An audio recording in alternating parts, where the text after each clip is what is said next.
Country.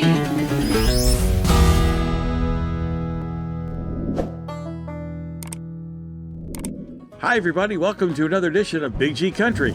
On today's program, the Abrams will be with us.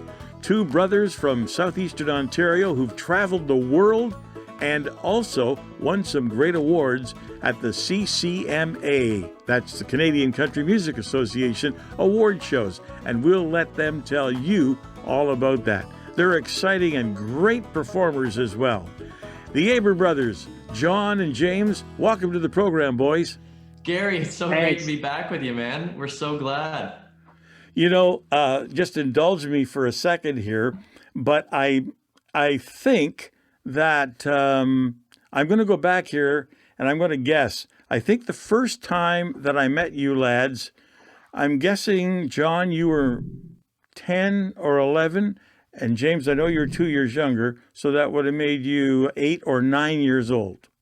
That's exactly it, Gary. It's Is it? Totally. Can you believe how long it's been? I mean, it's basically been 20 years of knowing you. And, I just want us to start off this interview on the right foot and say, Gary, you have been, such a huge champion for James and I ever since we were little kids. You got us in to perform on the radio long before anybody else. You were spinning songs of ours, on commercial radio long before anybody else was. And so we certainly appreciate, especially coming from Kingston, Gary, that we had somebody, in our corner that really, helped us out there on country radio and helped us feel like we had an audience out there listening to us. So thanks, buddy. What I love about you guys is, first off, your upbringing. Second, your faith. The third and most important thing, I think, is your God-given talent. And I have told this to anybody I can talk to, that I think the Lord gives each and every person a measure of talent. For hockey players, there's the first liner and there's the fourth liner. But without the fourth liner, the first liners never get to rest. So, everybody has a measure. You young men are phenomenal. So I know a lot about you, but I'm going to let you tell our audience. So let's go back to the generations of Abrams music makers. Yeah, well, we are the fourth generation in our family, and we've obviously talked to you about that before. But for anybody that hasn't, been exposed to us before, that is a big part of who we are. And the first generation was like it was in a vaudeville type scenario, and they were called the Sweethearts from the West, although they're from Eastern Ontario, which was better marketing, I guess. And then it trickled down the line to our grandparents on our Abrams side, to our dad, and then to us. And the three generations from our grandfather to us was we've all played together at the same time when we were young. And so that's really the reason why John and I play today. And it's a big part of what makes, the Abrams music what it is. And John, you can add whatever you want to that. Well, I was just going to say that, it's pretty special because we had that first generation. Our great grandparents, now great pop passed away in 91, but great nanny, she lived to be just over 100 years old, Gary. And we just lost her, about 2 years ago now. But she was still, they were touring the 1930s, and she was still singing songs with us at family gatherings at 100 years old. Actually, at her 100th birthday, we had it in Carleton Place. And we sang Will the Circle Be Unbroken and Amazing Grace together in 4-part harmony across 4 generations in that birthday room. And honestly, there was nothing like it, to have an experience like that spanning 4 generations of country and roots music all in one place. And at the time, we knew that was our last moment doing that with Great Nanny, because she was pretty frail at that point. It was a very emotional moment for James and I, because it's one thing to say you connect with your roots, but to connect with your roots 4 generations deep on this musical level, there's something sort of intrinsically almost in a different universe as an artist on that front, for sure. Oh, that must have been just unbelievable. Let's talk about the Abrams and the variety of music genres that you young fellas have been exposed to and have actually participated in over the years. Yeah, well, we grew up playing a lot of bluegrass and gospel music, right? So that was sort of a version of the Abrams family. The Abrams family historically was a gospel band. I mean, this the proper band that started as the Abrams family was with our grandparents' generation, just after Great Nan and Great Pop were touring as a duo. And they were the Abrams family in the 70s. They had a record called Walk This Road, which was recorded in Westport at the time. And they put it out to the region and had good success with that.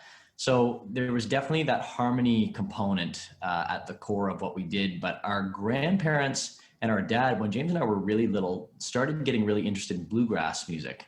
And that sort of end of the country music genre spectrum. And so that's the stuff that James and I would hear in the living room when we were sitting there on Wednesday evenings. It was band practice night at our grandparents' place in Sydenham, Ontario. And James and I were just starting to play the violin at that time. And we'd sit there at the dinner table, just waiting for them to finish practicing. We'd be drawing pictures or something that kids do. And we sort of looked at each other and said, like, we should probably get in on this, because it's kind of boring sitting here every week at the dinner table doing nothing. So that was really how we got involved, was listening to this bluegrass gospel sound that our family had at that time. And this was, in the late 90s.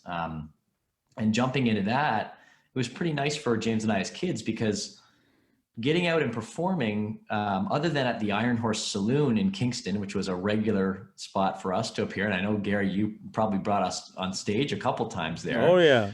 It's now a Giant Tiger, but the old Iron Horse Saloon was where we got our start in Kingston to a great degree.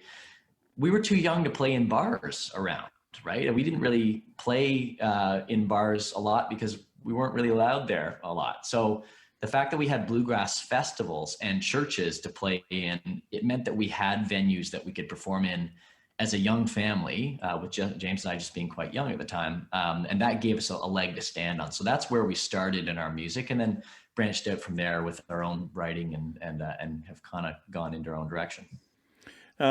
James, I know that one of the tribute albums that you guys put together was more folk. It was like Dylan and Guthrie, right? Yep. Arlo Guthrie. Yeah, it was Blue on Brown was the name of that record, and it was Bob Dylan, a tribute to Bob Dylan and Arlo Guthrie's music, with also Arlo's dad, Woody Guthrie, being a big influence, and that was a period in between the bluegrass and where we are now, where John and I really started to, get steeped in original songwriting, and it really was on the trajectory to us starting to write our own material, and so it was kind of in between those two eras that John was talking about, and was a really great place where we were exposed to some of the great American songwriters, and with songs that really impacted a North American culture in a way, and so that's really where that came in, and that was in the mid 2000s, and then after that we transitioned right into writing our own material. So it was a great sort of in between, almost education, if you will, songwriting education. Not only that, but I think Arlo had some comments to make about that particular album. Did he not?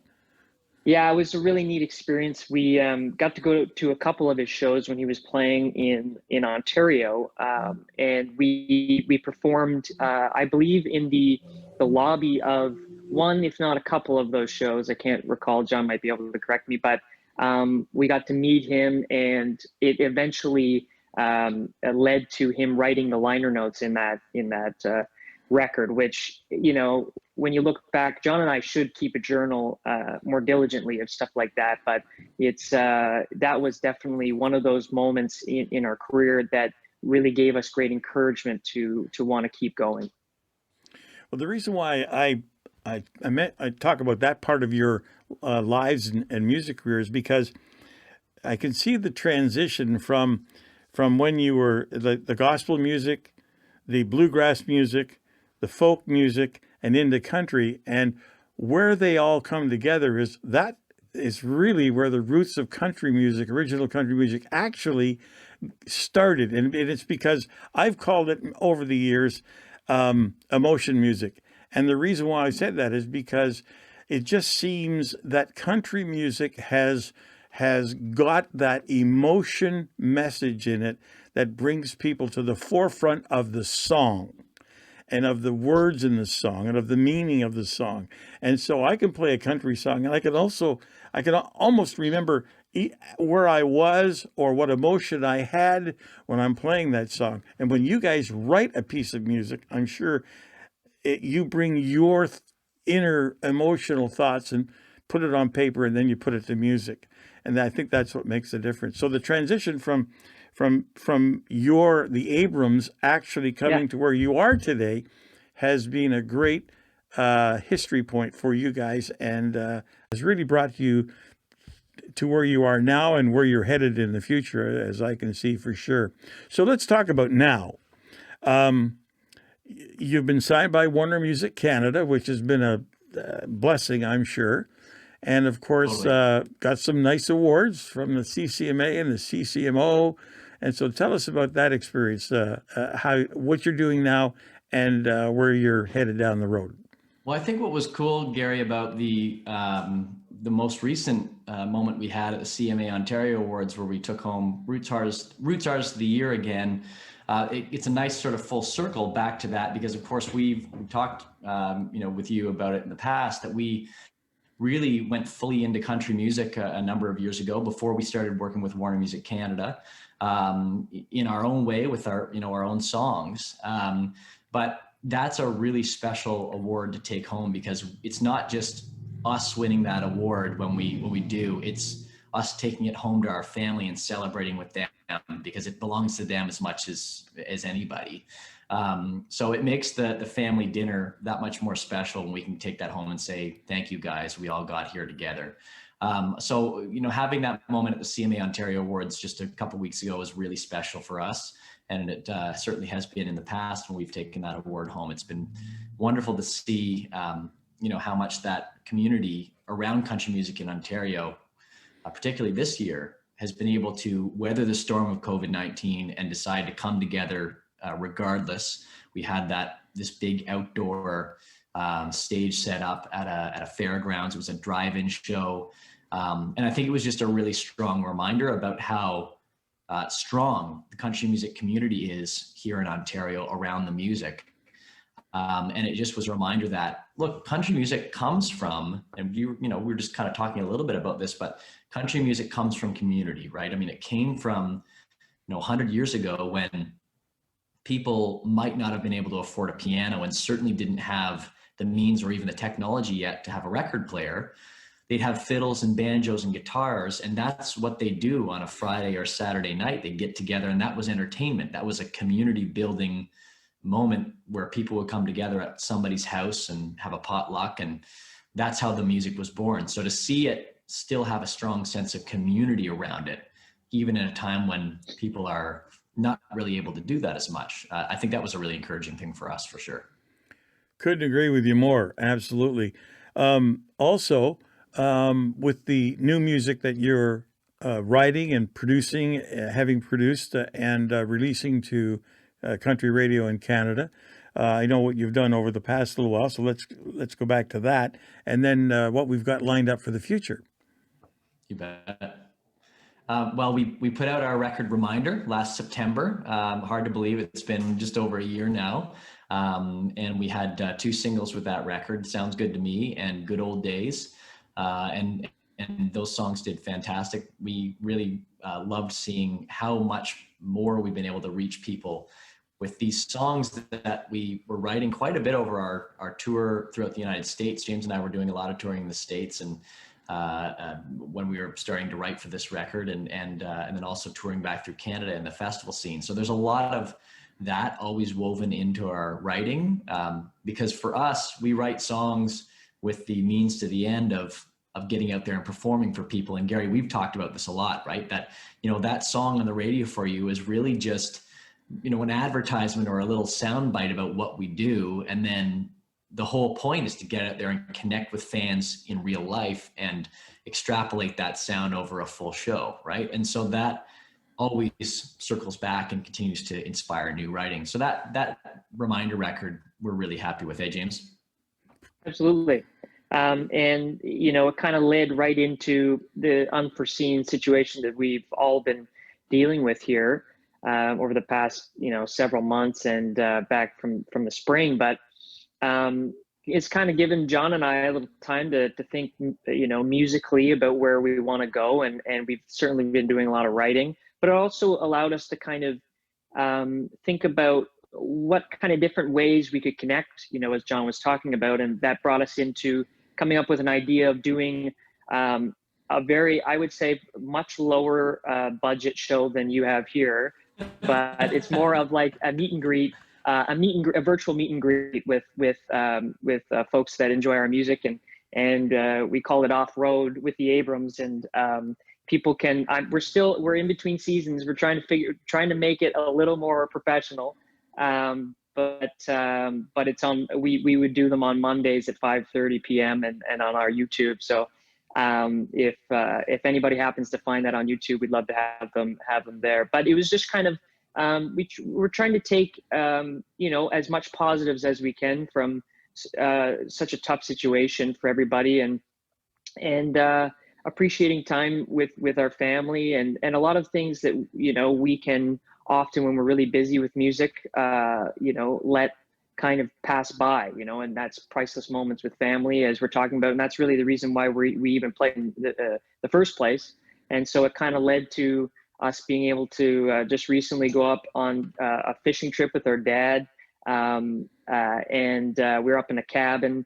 John, well, fishing/hunting, right, John? Yeah, we were grouse hunting and fishing up there. And I think that's been the nice thing about this summer is we would otherwise, and we were going to be slammed with shows. I mean, it's every summer we've had for the last 20 years, Gary, since you met us, we've been on the road steady for the summer. So that was a very weird thing for us because the last time I remember not touring on the road was when I was 9 or 10 years old, just before we started touring.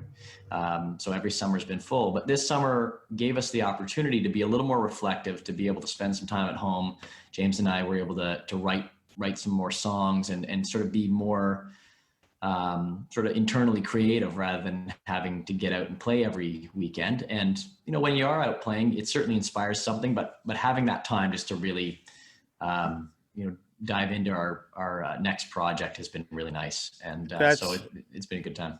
That's the story I've heard from everybody that I've talked to so far, the time of reflection, because in the industry that you are in, that's the work, that's the job. That big old black bus of yours that heads down the road and off you go to a different venue. But James, I want to ask you about Israel. Yep. You've played over there, and the audience difference in Europe and in particular Israel. What was the reaction to the Abrams in that huge, big festival they have over there every year? Well, it really grew over time, and that festival, such a great event, a world music festival on the Sea of Galilee. And we started playing it in the mid 2000s, and then played it a handful of times after that. I think it was about 7 times. And and we were so fortunate to be able to go back, and the festival really grew. And it grew through some difficult, periods of, worrying about security and stuff like that. But what was really cool is seeing how once you got into that space, how everything else seemed to kind of melt away, and there was people of all kinds of different backgrounds just connecting together over music. And so, as we were younger at that festival, it was obviously quite an experience to go over there and just to play the show. But as we grew up and got to meet people there and saw them grow up and live in their situation there in Israel, having mandatory military service, and seeing how they really matured as people, there was so many learning experiences there. But on top of that, surrounded by a music festival that was almost as connected or more connected than any festival I think that we've ever been to, because of just how unique and how different appreciating music is in a place like that. And so overall, I think it was just it was kind of the center of defining John and I, and our passion for focusing on what our music can do to connect with other people, and what our music how we can focus most on what we value from playing music, which is that connecting with other people. And so it's a great kind of connection that you're making from what we were just talking about, doing the different things like the virtual chats and whatnot. So I don't know, can you add anything there, John, on that? No, James, I mean, you're totally right. Like, it was, I think, to see how important music was for bringing people of different cultures together in one place, and perhaps anywhere, that part of the world, seeing people from different backgrounds come together over something is really, really special. And I think what is particularly interesting about that festival is that it's not just people from Israel, but it's people who have moved back to Israel from the UK, Australia, Canada, the United States. So I mean, it really is a global festival in a way, but it's on some pretty hallowed ground as far as our gospel roots and a lot of that faith-based influence, how it comes into play. To literally, I mean, standing on the stage, it's right on the Sea of Galilee. It's 30 feet from the water, and not 200 yards away to the right, if you're looking off the stage, is where Christ did the Sermon on the Mount with the loaves and fishes. And so, James, and I say loaves and fishes specifically because James used to sing a song, 2 little fishes and 5 loaves of bread, everywhere. And we played that on stage right there on, in Israel. And to realize, okay, that event took place 200 yards on that hill over there. Yeah. That's a really surreal thing. Like, we've never experienced anything like that before. Oh, wow. I know we could go on and on here. I know I could talk about 2 kids from Kingston, Ontario, Canada, that have actually played in the circle on the Grand Ole Opry, and That's right. all the things that you guys have done over the years. And it's just been my pleasure, not just to know you and your family. I think you've got the hottest, wonderful, funniest grandmother in the whole world. I agree. We'll let her know. Who I've enjoyed here, and of course our trips to Nashville, and That's right. was it what's the little town down there? Bell Buckle. Yeah, Bell Buckle, Tennessee, which somebody said was Mayberry with shutters, and well, and Granny and Grampy are, I mean, they're not going down this year for obvious reasons, but and it's sad for them because every year they're Santa and Mrs. Claus at the Christmas parade. And they're loved down there. They're loved down there. They are. They're like the center of this community, and they're flown in. Like, it's the funniest thing. Yeah. So I've had some great experience with your family, and I really, really appreciate everything. And you guys, I know, I want to say this to the audience. I want to say it's one thing to hear the Abrams on radio. It's one thing to hear their music on Apple or iTunes or wherever you download their music, and I hope you do download their music. But if you haven't seen them live in concert, then you are missing something big. Thank you. These young men are true communicators, and the audience, when you leave that theater, will leave wanting more. I absolutely, in 54 years of experience, guarantee you that. So it's been my pleasure just to know you guys, to watch you grow and mature, and I just know that the future is going to be very bright for you. And thank you for being on Big G Country. Thank you, Gary. It's so special for us because we know that we're some of the early guests on this show, relatively speaking, and then there'll be many more to come. So it's nice to be in on this, in its first year. So, John and James, how would people get in touch with the Abrams?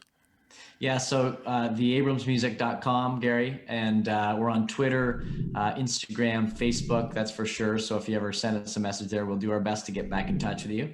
And also on our YouTube channel, quite a bit these days with us doing off-road with the Abrams. We're finished season 1. We're going to be going on to season 2 here shortly. And of course, you can always ask us questions live when we do those live casts. So certainly we'd love to see everybody down the road.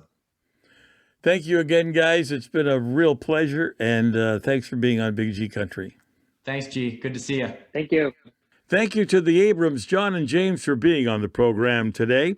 Next, let's have a chat with Randy Owen. Randy's been in country music as a country music DJ on radio for over 40 years, and a good friend of ours. I've known you for a long time, and like myself, I think we have a few miles of country music DJing. So tell us a little about yourself. More like kilometers nowadays, but yeah. When did Randy Owen get going? To be totally honest with you, my whole career has been an accident. Really? It really has. Well, then tell us how the accident started. Oh, man, the whole story is like a slew of accidents. When I was a kid, I loved to play with audiovisual stuff. I mean, I remember getting a reel-to-reel tape recorder as a kid for my birthday because I wanted one. And I would tape TV shows, like the sound of it, just so I could go back and listen to the sound effects and stuff like that. And then when I was in high school, teacher saw that I had an aptitude for all the equipment that they had in the high school, the movie projectors and all that sort of stuff. So he suggested that I get a job or volunteer at the local cable company in town. And I was born and raised in Welland, and they had a local cable station right there. So I did that, and I did camera work for a while. And I was probably going to get into television. But then after a while, I'd gone from being a volunteer cameraman to being a producer, editor, playback operator. I'd do interviews with politicians. I'd host parade coverage, election coverage, that sort of stuff. And eventually my boss there said, you learned everything there is to learn here at the TV studio. You should really go to college and take the course there. Well, it just so happened Niagara College was right there in Welland, so I didn't have far to go. Took the course thinking I was going to get into television. And what happened was my first year there, I won the top mark for a first year student in the radio class. And I fell in love with radio at that moment, right at that moment when I got that award. And that night at the awards ceremony, two of my instructors and my old boss at cable TV came up to me at different times during the night and said, the local radio station is looking to hire somebody part-time and on weekends, that sort of stuff. You should apply for it. So I did. And it happened to be the local radio station was a country station. And so I went to apply for it. I got a hold of the morning guy who was also the program director and applied for the job and ended up getting that. So wanting to get into television, I ended up falling in love with radio. Well, let me just say that you have a beautiful face for radio. So oh yeah, it's I think you chose that. like all of us, right? Yeah. No, yeah, that's why people like Brad Pitt are actors and on the big screens. You know, guys like us, no thanks. So have you always been a country DJ? For most of my career, there was a short time, about 7 years out of the 40 that I've been in it, where I was at another radio station. I had the opportunity to go there. And at that point, country music had dried up a lot in Southern Ontario. You couldn't find a country station anywhere between London and Oshawa. I mean, Hamilton had the big, 820 Cham was huge in those days. They'd gone by the wayside. Kitchener no longer had a country radio station. Welland, where I grew up, they ended up changing their format. They didn't have a country station. So it's pretty dry at the time. And I thought, since I've been doing nothing but country music for about 20 years, why not see if I could be successful at doing another format? So I ended up going to Brantford and did oldies 4 days out of the weekend. On weekends, I would do adult contemporary, and I got pretty comfortable with it. But while I was there, the station in Tillsonburg was an AM country station, and they had just gotten their FM license. And the morning guy there knew me and said, "You got to come here and be on our new FM station." He said, "It'd be like home for you." And so that's where I've been for the last 13 years. So you're at 107.3 Country, Yipper. Which is part of the Rogers radio brand these days. Yeah, the last 2 or 3 years when Rogers bought the company. And before that, it was independently owned. And here's another weird thing I found. Out of all the stations that I've been at, and there's only been about 4 or 5 of them, every time I left on my own, I had been working for somebody who was an independent owner. Every time I got let go, I was working for a major company. It's weird the way it works out. Now, I know that all of us who are country DJs, and I go back to CFGM and when Toronto had a big country music radio station Right. in the 60s, 70s, and 80s there. And all of us have connections with the artists because it just seems, and I don't know a whole lot about the other genres of music and relations between that, but because country music has the heart in basically one city, which is Nashville, and the artists seem to come out of there, they are more like a family. So when they do an interview with Randy Owen, for example, they talk amongst themselves, and all of a sudden you get a reputation. Now, I know that you have a great reputation with the artists, and tell us a little bit about, say, your first interview, and then how that grew to interview the artistry of country music. It's again, it's by accidents. I mean, it really is. When I was at the first radio station I was at, it was a country station, obviously in Welland, and I knew a little bit about country, but I wasn't a huge country music fan. I was a huge Beatles fan. And the amazing thing was when you grow up, I mean, the age that I grew up in, I remember seeing Johnny Cash in his TV show when that was on. I would occasionally watch Hee Haw every now and then. My parents had a pretty cool record collection of Johnny Cash and Hank Williams stuff. So I was familiar with it. I remember during the 70s watching some of the award shows. And so I knew of Ronnie Millsap and artists like that. But then when the station hired me, and I thought, you know what? They were gutsy enough to hire me. I better learn more about this music format and the whole thing about country music. And the tough part was it was easy to get information on American artists. You could find TV shows, magazines, books, whatever. On Canadian artists, there wasn't much that you could find. And so one of the good resources for a DJ back in those days was a publication out of Ottawa called Country Music News. It started off as Capital Country Music News, and then it ended up going like national. And the editor of that magazine was a guy by the name of Larry Delaney. And that magazine had different correspondents across the country. And the one in Southern Ontario heard me on the radio. And I was doing a show called The Album Review, where I would interview a guest. And in this particular case, it happened to be Marie Bottrell, who was from London. Later became a Female Artist of the Year on Canadian Country Music Awards twice, and is now in the Canadian Country Music Hall of Fame. And he wrote a little blurb in his column that said, heard Randy Owen interview Marie Bottrell for his album review show, and he was asking her questions I'm sure she hadn't been asked before. And that little blurb was the first time I saw my name in print. And I went, okay, I must be doing something right if he's listening and enjoying the interview. And I've always thought the audience wants to know about the artist. I mean, I'm not a star, never have been, never wanted to be. I'm just a conduit so that the listener can hear some interesting stories either from the artists themselves or about the artists. And again, because it was so tough to get Canadian information or information on Canadian country music artists, I soon found out a lot of these stars that we were playing, their records back in those days, would be playing at the local hotels for about a week, 6 nights a week and Saturday matinees. And I'd go out there with the purpose of meeting them and finding out more about them so I could talk intelligently about them on the air. And it just developed to the point where I really enjoyed talking to these people. I fell in love with the music more so than ever before. And had a lot of respect for these people once I got to meet them and talk to them, and then have them come in and sit down and just chat. Well, I couldn't agree with you more, Randy, on that, especially when it comes to the information about Canadian artists. And the gentleman that owned the Country Music News, was it Deline? Was that his last name? Larry Delaney. Delaney, that's it, Larry Delaney, yeah. And you're right. He absolutely, I mean, that man poured his heart and soul into that magazine. And it did a lot, not just for country artists, but for country radio as well, because it supported all of us DJs as well.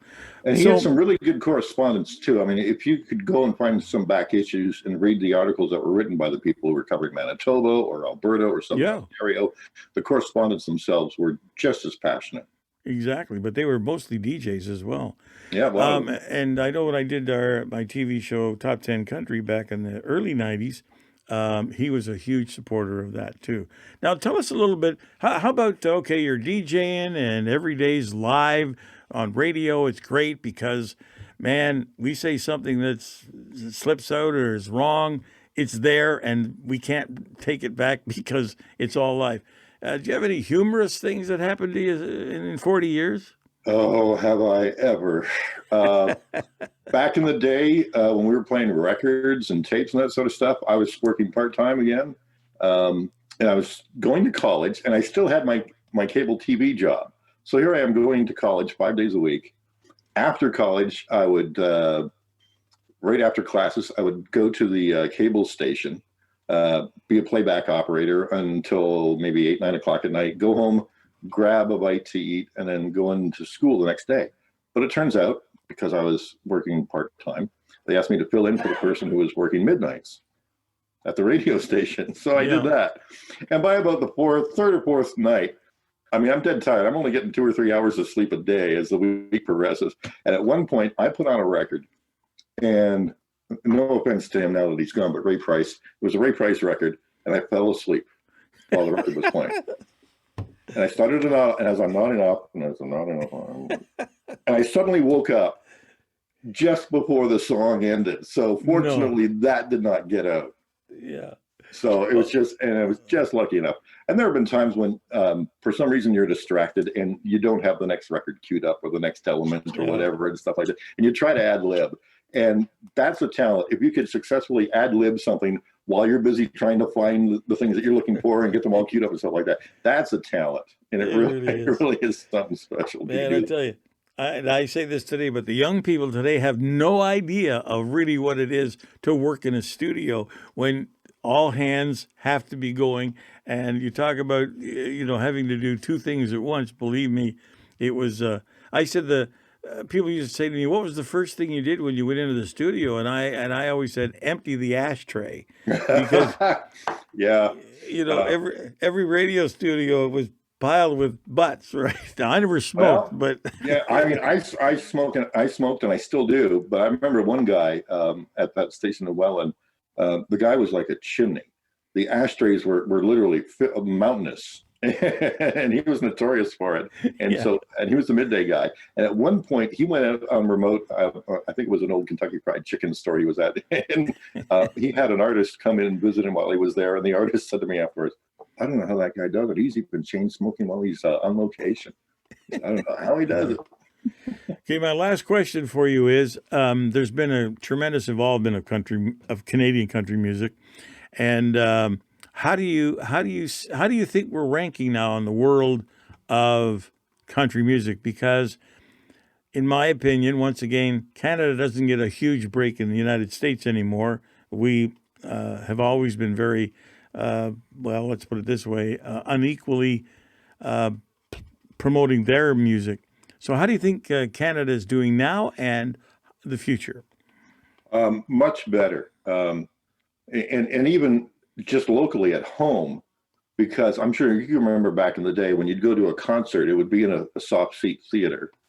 And the Canadian star, who would possibly be one of the biggest stars in Canadian country music, would always be just the opening act for a big American star.